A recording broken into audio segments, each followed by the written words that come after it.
अस्सलाम वालेकुम। तो आइए आज आप लोगों को मोबाइल चार्जर के बारे में थोड़ा सा रिव्यू देते हैं।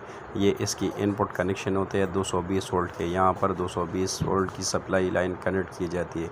फिर यहाँ से ये प्रिंटेड एक लाइन यहाँ पर ब्रिज रेक्टिफायर के इनपुट, जबकि दूसरी लाइन यहाँ से प्रिंटेड होके यहाँ ब्रिज रेक्टिफायर की दूसरी लाइन पर आ जाती है।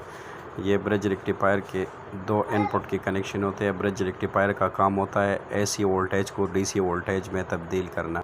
ये वाले 2 पॉइंट इसके इनपुट के होते हैं, जबकि अगले वाले 2 पॉइंट इसके आउटपुट के होते हैं। इसको अगर आप 220 वोल्ट इनपुट देंगे एसी की, तो ये 330-320 वोल्ट डीसी आउटपुट फराहम करेगा। इसका फार्मूला है 220 ज़रब 1.414। तो ये आउटपुट में इतनी वोल्टेज देगा।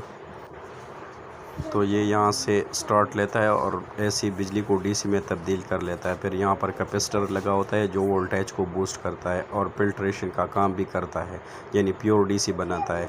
उसके बाद ये पावर आईसी होती है।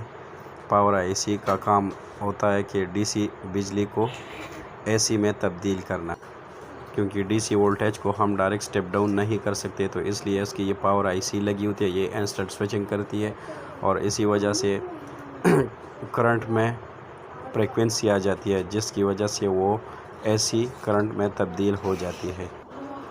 और यहाँ से हाई फ्रीक्वेंसी और लो वोल्टेज चॉपर को मिलते हैं।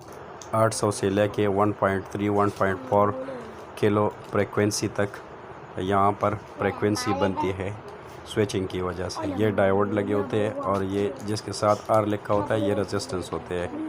डायोड का काम होता है करंट को एक सिमत में बहाना। ये फॉरवर्ड बेस काम करते हैं। अगर आप इसके साथ उल्टा कनेक्शन करेंगे तो करंट आगे फ्लो नहीं करेगा, क्योंकि ये सिर्फ फॉरवर्ड बेस काम करते हैं। रेजिस्टेंस का काम है रेजिस्टेंस पैदा करना, यानी वोल्टेज करंट को कम करना। तो यहाँ से लो वोल्ट और हाई फ्रिक्वेंसी चॉपर को मिलती है। चॉपर इसके दूसरी साइड पर लगा होता है। आइए आपको चॉपर भी दिखाते हैं। ये नीचे इसका चॉपर लगा होता है। यहाँ पर हाई फ्रिक्वेंसी और लो एसी वोल्टेज होते हैं। चॉपर हाई फ्रिक्वेंसी पर ऑपरेट होता है और ये हाई फ्रिक्वेंसी और वोल्टेज को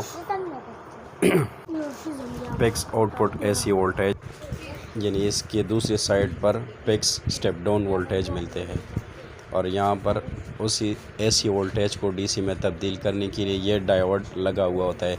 डायोड का काम होता है एसी वोल्टेज को डीसी में तब्दील। और फिर ये कैपेसिटर लगा होता है यहाँ